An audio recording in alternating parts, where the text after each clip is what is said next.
Yeah,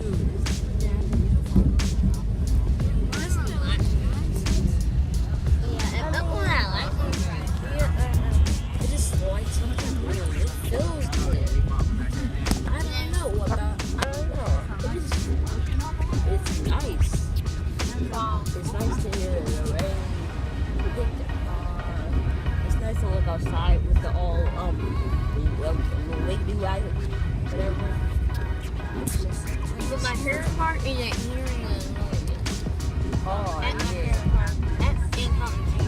I just love to sleep by these things. It's just like blow my mind to just like just I like it can rain every single day, but not hard.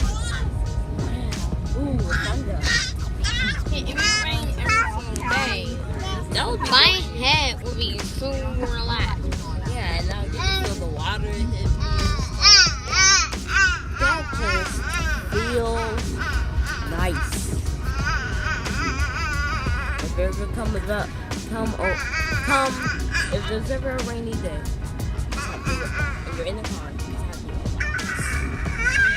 Like even if you're running late from like a job, so you just have to relax in that car. Even though you're just speeding, like you have to relax. Just chill. I like when it's daytime. I like how the clouds just like work together and build up. Yeah. That's what I heard some say that the homeless are happy when it rains and sun. They get water. I guess. And it just look cool outside. You know, sometimes you get to see the stars while it's raining. We just came out of IKEA. Sorry, but anyway, yeah. But I just had to I just had to talk about it, and that's double piece crew. Want to say it together? 1, 2, 3. That double peak crew. And Cut.